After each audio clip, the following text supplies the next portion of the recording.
Inicialmente, nós queremos dar as boas-vindas a todos que estão chegando para este primeiro estudo da Escola Bíblica Dominical, que terá uma duração de 2 meses e que abrangerá um tema chamado Povo de Deus no Antigo Testamento ou Povo da Aliança no Antigo Testamento. É um tema muito importante e que nós veremos agora. Antes eu quero agradecer a direção desta igreja, na pessoa do pastor Arlésio Franco Costa, a coordenadora do Ministério de Educação Cristã desta igreja, Esther Mesquita, e também a coordenadora da Escola Bíblica Dominical, a Lídia Arruda, que me convidaram e que estão depositando em mim a confiança de dirigir estes estudos durante esses 2 meses. Nós agradecemos e gostaríamos que todos tivessem uma Bíblia aí à mão, porque em alguns momentos a gente vai folhear a Bíblia ou às vezes lê-la. Vamos orar, pedindo a Deus a orientação para este tempo e para o estudo de hoje. Senhor, muito obrigado. Obrigada, Senhor, porque somos teus. Obrigada porque cremos na tua palavra. Obrigada, Senhor, porque ela traz lições muito importantes para o nosso coração. Ó Deus, ajuda-nos a confiar em Ti e ajuda-nos a absorver as lições da Tua palavra que Tu tens para nós nestes dias, em nome de Jesus. Amém. Como conteúdo desta série, nós temos o povo de Deus, o povo da aliança no Antigo Testamento.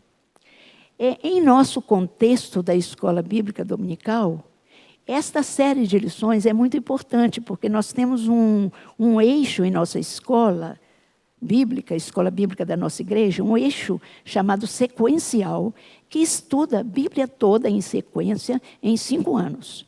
No primeiro ano, uma visão geral da Bíblia. No segundo e terceiro anos, o Antigo Testamento. E no quarto e quinto anos, o Novo Testamento. Essa série de estudos, nesses 2 meses, vai ser muito útil para quem já fez Povo de Deus no eixo sequencial. E agora pode fazer uma revisão. Para aqueles que ainda vão fazer, isso serve de uma introdução que vai ajudá-los depois a estudar. E para aqueles que são da igreja que não podem participar do eixo sequencial, vai ser uma chance boa de ver a história do povo que é chamado na Bíblia de povo de Deus ou de povo da aliança. Uma chance de ver a trajetória desse povo no Antigo Testamento. Nós gostaríamos de dizer que é no Antigo Testamento que está baseada essa história, essa caminhada.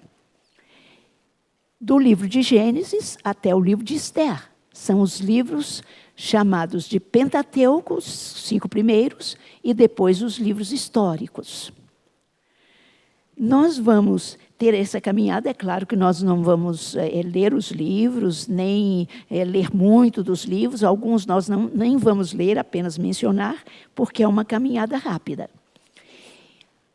A história realmente do povo de Deus começa no capítulo 12 de Gênesis, mas nós vamos iniciar o nosso estudo, tendo como primeiro período do nosso estudo do capítulo 1 ao 11, porque são os capítulos do Antigo Testamento que nos mostram o começo de todas as coisas e que nos mostram o início desse povo também, porque é o início da humanidade.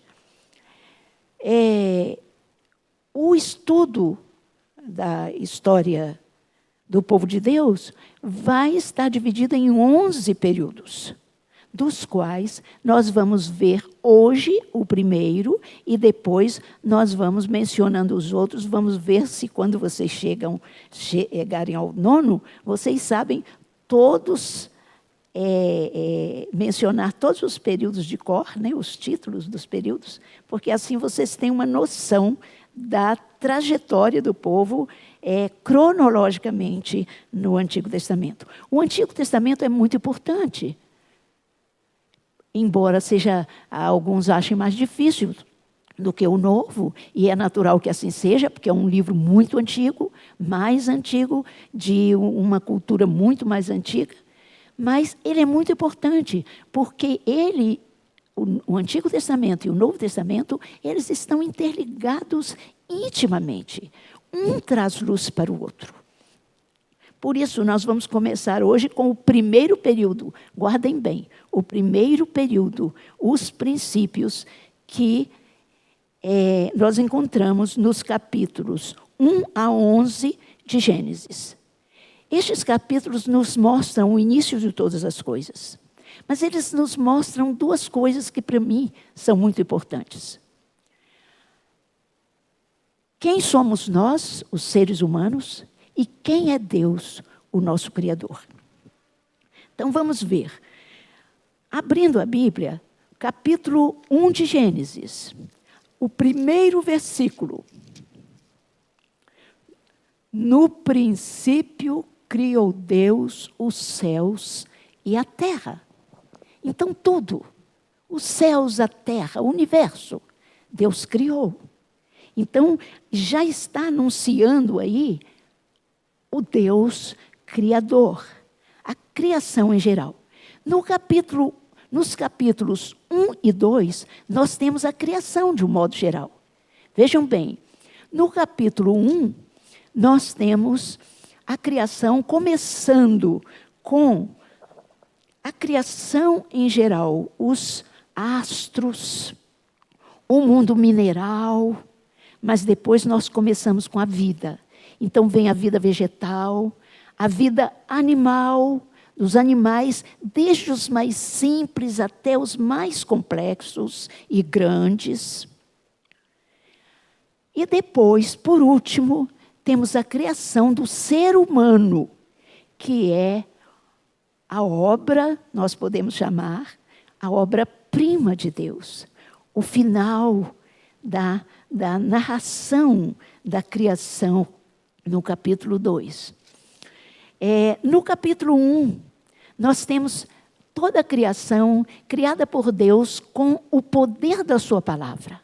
Haja luz, haja escuridão, haja claridade, haja os astros, o sol para iluminar o dia, a lua para iluminar a noite. Então, toda a criação vai surgindo à medida que Deus vai criando através da sua palavra criadora. Mas, com o ser humano, e aqui começa, né, nós temos um interesse maior, ele cria de forma diferente. Ele cria e ele fala no capítulo 1, versículos 26, 27, 28. Eu vou ler, todos podem me acompanhar aí. Também disse Deus, façamos o homem à nossa imagem, conforme a nossa semelhança. Tenha ele domínio sobre os peixes do mar, sobre as aves do céu, sobre os animais domésticos, sobre toda a terra e sobre todos os répteis que rastejam pela terra. Criou Deus, pois, o homem à sua imagem. A imagem de Deus o criou. Homem e mulher os criou. E Deus os abençoou e lhes disse, sede fecundos, multiplicai-vos, enchei a terra e sujeitai-a, dominai sobre os peixes do mar, sobre as aves do céu e sobre todo o animal que rasteja sobre a terra. Então, essa é a nossa criação. Imagem e semelhança de Deus. E quando na Bíblia que eu estou lendo fala homem, significa homem no sentido genérico. Homem e mulher. E criou Deus o homem, a sua imagem e semelhança. Homem e mulher o criou. Então, é homem e depois é o ser feminino e o masculino. Mas o homem ali são os dois. Então, uma Bíblia mais moderna talvez traga ser humano em vez de homem. Mas eu estou lendo uma que a maioria do pessoal aqui da igreja adota.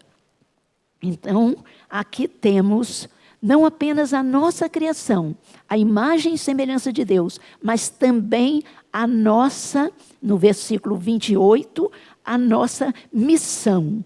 Multiplicai-vos, enchei a terra, sujeitai-a, dominai sobre tudo que eu criei. Dominai. Vocês vão ser os administradores da criação. E é interessante que Deus não faz nenhuma distinção entre homem e mulher aí. Ele coloca o casal como administrador da terra. E nós vamos vendo então neste período, nesses capítulos, esta bênção, o de termos sido criados à imagem e semelhança de Deus. Mas no capítulo 2, versículo 7, temos uma outra declaração muito importante. Então formou o Senhor Deus ao homem do pó da terra, e lhe soprou nas narinas o fôlego da vida, e o homem passou a ser alma vivente. Deus coloca algo dele, de dentro dele, no ser humano. É esta a mensagem que nós recebemos aqui. Gente, a Bíblia não foi escrita para nos mostrar como foram as coisas feitas. Como? E nós nos confundimos aí, queremos brigar com a ciência, não precisamos disso. Porque a Bíblia nos mostra a finalidade, o porquê, o para quê, o sentido. E para isso, ela usa uma linguagem humana, uma linguagem simples. Mas o como não é o importante. O importante é o para quê, é a finalidade, é o sentido com que tudo foi criado. Bem, aí nós vamos ver que Deus cria, no versículo 2,7, o ser humano como se fosse uma obra-prima. E ele sopra alguma coisa de si. Somos uma criatura especial de Deus, feita à sua imagem e semelhança. Mas temos outras coisas que nos revelam o início do ser humano. Ainda não estamos falando do povo de Deus, mas estamos falando da humanidade em geral. Nós temos o anúncio aí de Deus, quando Ele coloca o ser humano lá no Jardim do Éden. E Ele diz o seguinte, nos versículos 15 a 17. Tomou, pois, o Senhor Deus ao homem e o colocou no Jardim do Éden para o cultivar e guardar. E o Senhor Deus lhe deu esta ordem: de toda a árvore do jardim comerás livremente, mas da árvore do conhecimento do bem e do mal não comerás, porque no dia em que dela comeres, certamente morrerás. É bem interessante isto aqui, porque isto mostra que o universo criado tem leis. Leis. O universo foi criado sob leis. E o homem ficou sabendo disso. O homem sabia disso. O ser humano sabia que havia leis a obedecer. E a seguir, nós vamos ver no capítulo 3,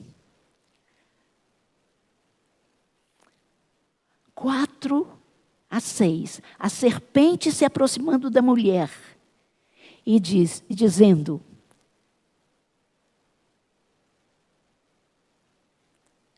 capítulo 1, a serpente mais sagaz do que todos os animais. Então ele se aproxima da mulher e pergunta: vocês não comereis de toda a árvore do jardim? É assim que Deus disse: não comereis de toda a árvore do jardim? Isso está no versículo 1. No 2, do fruto do jardim podemos comer, disse a mulher. Mas da árvore que está no meio, não.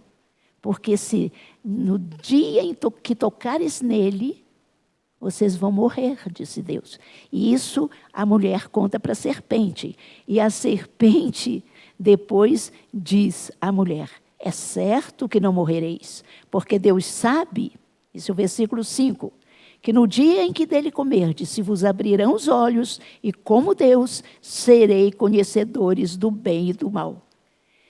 A serpente aí, o enganador, o adversário das nossas almas, ele é sagaz. E ele mistura a verdade com mentira. Porque ele diz, vocês vão ter os olhos abertos. E realmente, os olhos deles foram abertos, conhecendo o bem e o mal. Só que isso trouxe uma consequência terrível para eles. Vendo a mulher, no versículo 6, que a mulher, que a árvore era boa para comer, agradável aos olhos, árvore desejável para dar entendimento, tomou-lhe do fruto e comeu, e deu também ao marido, e ele comeu.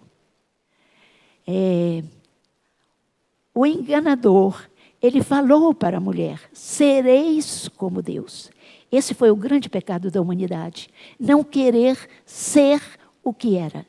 Deus tinha um grande crescimento para o ser humano na condição em que ele era. Mas ele queria ser como Deus. Então, aí nós sabemos o que aconteceu. Eles pegam o fruto, comem, e logo depois eles começam a se sentir estranhos. Algo aconteceu com eles. Eles não eram mais os mesmos. Eles se sentem com medo, um sentimento que eles nunca haviam tido. Eles se sentem envergonhados, um sentimento que eles nunca haviam experimentado. E aí eles correm. E quando eles ouvem a voz de Deus, eles se escondem. O mal havia penetrado a humanidade e eles começam a sofrer as primeiras consequências.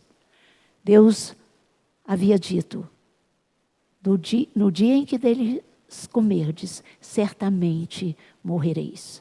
Essa morte não era uma morte física, naturalmente, mas era uma morte espiritual. Era a separação de Deus, que até agora eles tinham uma comunhão, um relacionamento íntimo com Deus. Então, o mal penetra o mundo através de Adão e Eva. O mal penetra a família, logo no capítulo 4. No capítulo 3, temos a queda, o que nós chamamos queda do ser humano, porque ele cai em tentação e ele faz o que não deveria fazer. Ele rompe com leis que eram para ele, para o ser humano. Ele cresceria sim, mas ele cresceria acompanhado do ensino de Deus que apresentaria a ele toda a criação. Mas ele quer independência. E então, ele vai trazer o mal para esta terra. E trazendo o mal para a terra, ele se sente mal, a mulher se sente mal, eles se escondem, eles sentem medo e o Criador os procura. O Criador os procura e pergunta, Adão, onde estás? Minha criatura amada, imagem e semelhança minha. Adão significa ser humano. Adão significa homem no sentido de humanidade. Então, onde estás? E ele diz, eu tive medo. Escondi, porque tive medo. Estava nu, escondi-me. Então, vejam, eles começam a se sentir diferentes. E o mal começa e penetra no mundo. E às vezes nós dizemos, que pena que Adão pecou e trouxe a humanidade para todo esse pecado. O Adão somos nós. O Adão somos nós. Nós pecamos lá em Adão, porque nós pecamos todo dia. Muitas vezes nós rompemos com leis morais de Deus. Muitas vezes nós rompemos com leis espirituais de Deus.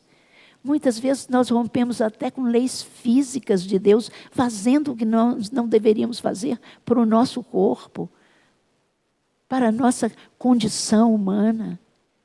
Nós rompemos com leis de Deus que são para a família. Nós rompemos com leis de Deus que são para as nossas finanças. Para todo o universo, Deus tem leis e nós temos rompido com elas. Então não vamos colocar a culpa em Adão. A cada momento pecamos contra o Senhor. Então o mal penetrou. Mas no capítulo 4, nós vemos 2 irmãos, já Caim e Abel, mal um com o outro. E no capítulo 4 nós vamos ver um matando o outro. E por quê? Abel havia oferecido um sacrifício agradável ao Senhor. Ele amava a Deus. E Caim não. Então ele odiou Abel porque Abel estava fazendo a coisa certa.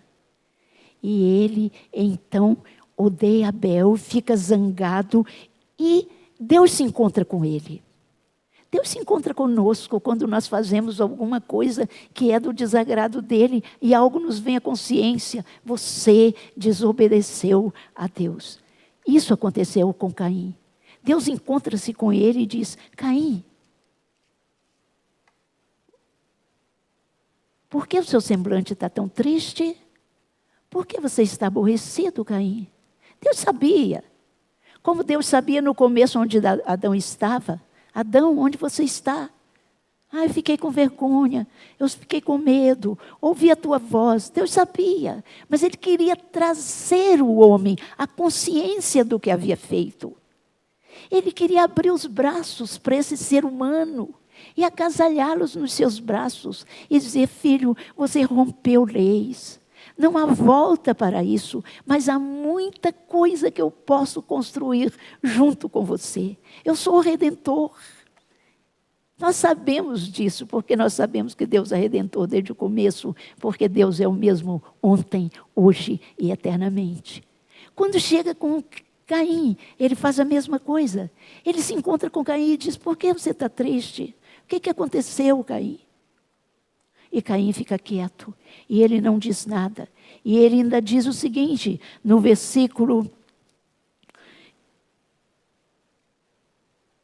capítulo 4, 6 e 7.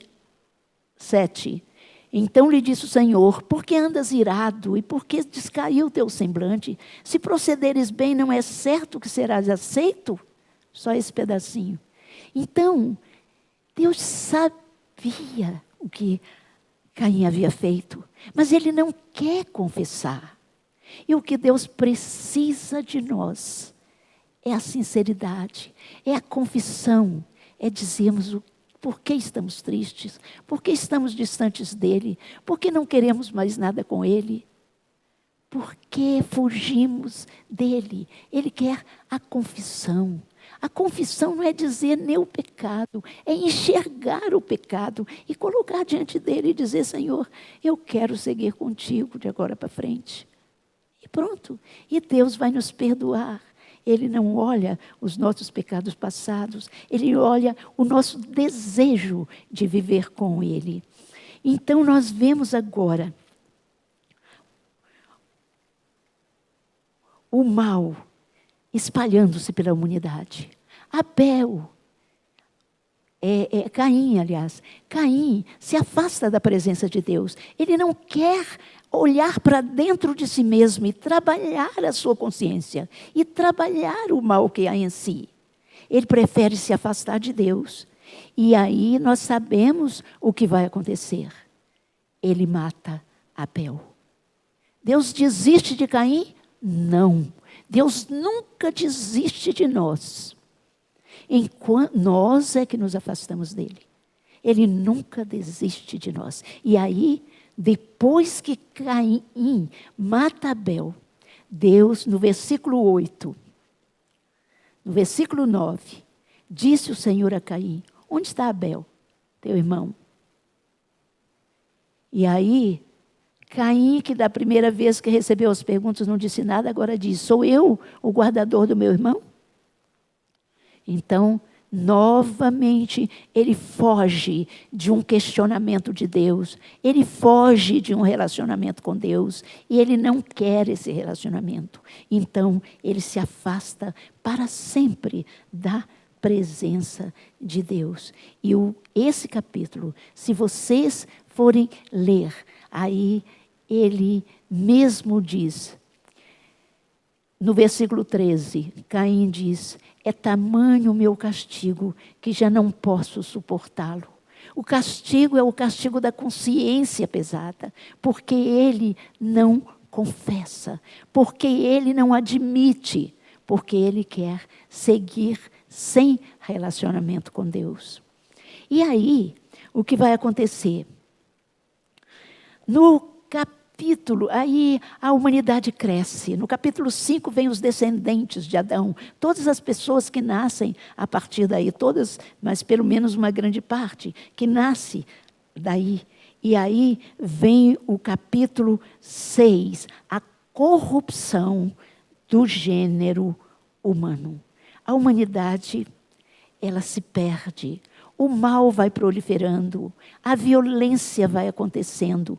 E no versículo 11 e 12 nós lemos: a terra estava corrompida à vista de Deus e cheia de violência. Viu a terra e eis que estava corrompida, porque todo ser vivente havia corrompido o seu caminho. Então a terra está perdida, porque não quer esse encontro com Deus. Mas é interessante que nós pensamos, no meio de todo esse povo que está tão perdido, tão violento, havendo morte já dentro das famílias, o que acontece?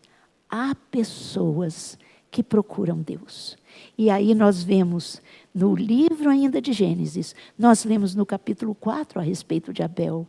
Nós lemos no capítulo 5 a respeito de Enoque. Um versículo que diz: Enoque andou com Deus, e Deus para si o tomou. Nós conhecemos muito este versículo. Depois vemos Noé, que Deus achou em Noé um homem justo e que andava com ele. Então, em todas as épocas, por maior que seja o caos social, vai haver pessoas que andam com Deus e a quem Deus se revela, com quem Deus mantém um relacionamento, porque essas pessoas amam a Ele. Então, o que nós vemos no final, aí, no capítulo 7, 8 e 9, nós temos o dilúvio. Não é? No final do 8, o dilúvio, que Deus manda como uma ação de penalidade ao ser humano, mas ao mesmo tempo não deixa de ser um ato de sua graça, porque a humanidade ia de mal a pior. E então a violência acaba. Fica a família de Noé. A família de Noé se prolifera, né? Cresce outra vez, e nós vemos isso no capítulo 9.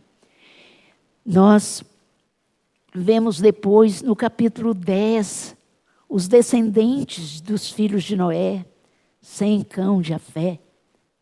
E depois, nós vemos no capítulo 11, mais um ato humano, louco, infeliz, pecaminoso, no capítulo 11, que é a construção da Torre de Babel. A construção da Torre de Babel é uma mostra de pecado, do orgulho. Orgulho. E quantas pessoas que por orgulho não procuram Deus, por orgulho não confessam seu pecado a Deus ou até ao irmão com quem ele falhou. Por orgulho não confessam os erros de sua vida. Por orgulho se enchem de bens e não ajudam aqueles que estão necessitados. Mas esta Torre de Babel, ela foi construída por orgulho. E eles dizem o seguinte, a humanidade, diz o seguinte: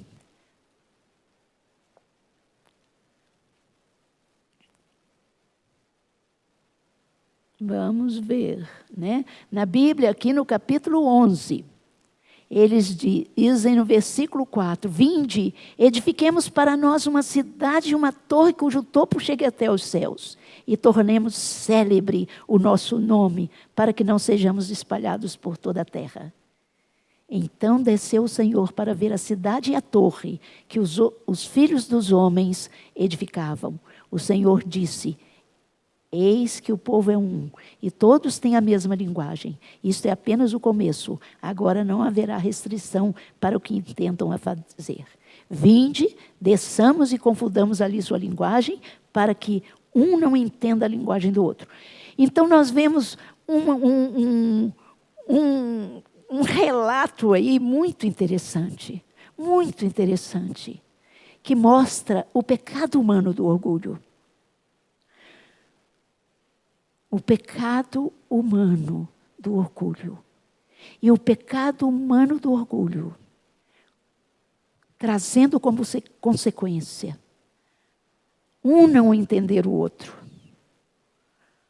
o afastamento um do outro, a ida para longe de cada um que construía a torre de Babel. Então é isto que este capítulo 11 nos ensina. As consequências do orgulho humano. Nós temos aqui, então, este início, que se chama os princípios. É a primeira parte desse estudo que nós vamos fazer, né? É o primeiro período, é o período dos princípios. É o que mostra o começo de todas as coisas. É o que mostra que nós nos rebelamos contra Deus desde o começo.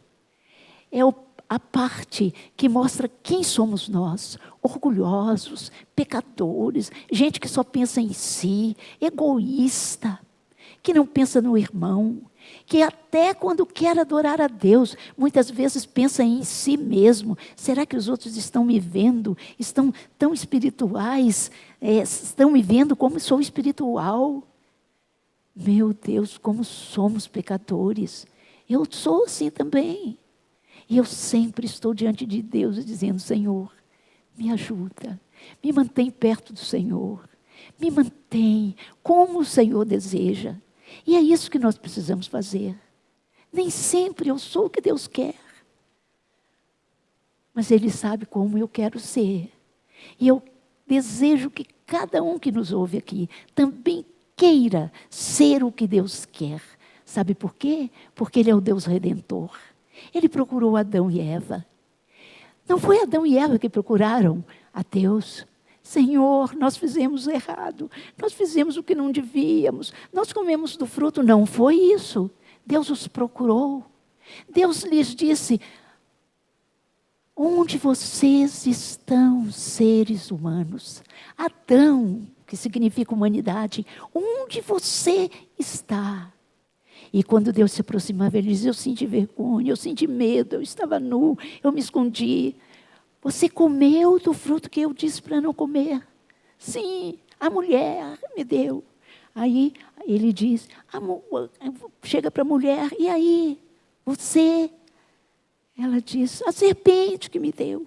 Ninguém assume a sua responsabilidade. Não somos nós até hoje assim, meus irmãos. Queridos, cheguemos diante de Deus e digamos para Ele: Senhor, sou eu o responsável pelo mal no nosso casamento. Deus, sou eu o responsável pelo mal na nossa família. Os outros podem até ser também, mas você é só responsável pelo seu. É o seu, é o meu que eu tenho que confessar para Deus. É o meu que eu tenho que admitir para que Ele me abençoe e me purifique. E Deus faz isso. E nós já dissemos o que Deus fez com Caim. Ele buscou Caim, Ele fez perguntas para Caim. E até depois que Caim matou Abel, Deus não desistiu dele. Deus o procurou e disse: onde está teu irmão? Deus queria a confissão. Deus não precisava da confissão dele, mas ele que precisava de confessar. Ele precisava de admitir o seu erro, mas ele não admite. Ele não diz nada. Então, num versículo para frente, ele diz: é muito grande o meu mal. É muito grande o meu mal. Caim fala. Onde nós temos isso no capítulo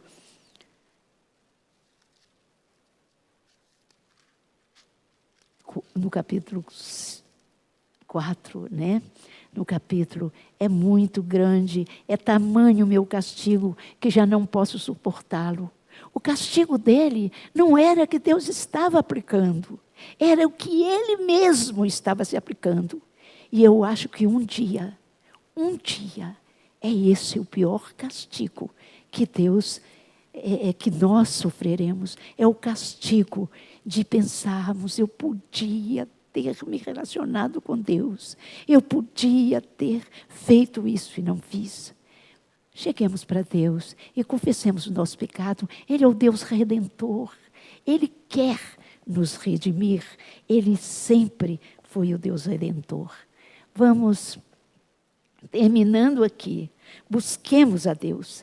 Ele é o nosso redentor. Ele é o redentor desde o começo. Temos a graça dele, se nós quisermos. E na próxima aula, nós começaremos a ver a história do povo de Deus. Meus queridos, minhas queridas que estão nos acompanhando, nós veremos o começo da história do povo de Deus. E nós vamos fazer uma diferença entre esse primeiro período e todo o restante da Bíblia. Vocês vão acompanhar isso no próximo período. É muito interessante o que um autor diz, que os primeiros 11 capítulos têm uma característica e depois todos os outros. Aliás, eu posso adiantar isso. Os 11 primeiros capítulos mostram um grande problema. E a partir do começo do capítulo 12, Deus vai construir a história da redenção da humanidade. Ele já redime antes. Ele redimiu Noé, ele redimiu Abel. Ele redimiu porque tiveram um relacionamento com Deus. Mas agora, a partir do capítulo 12, ele quer construir uma história para que haja um relacionamento eficaz entre ele e a humanidade que ele ama. Nós veremos isso no próxima aula. E que Deus nos abençoe e nos leve até lá. Que Deus nos abençoe. Ajuda-nos, Pai, a sermos teus e a termos o nosso coração vivendo com sinceridade diante de Ti. Em nome de Jesus. Amém.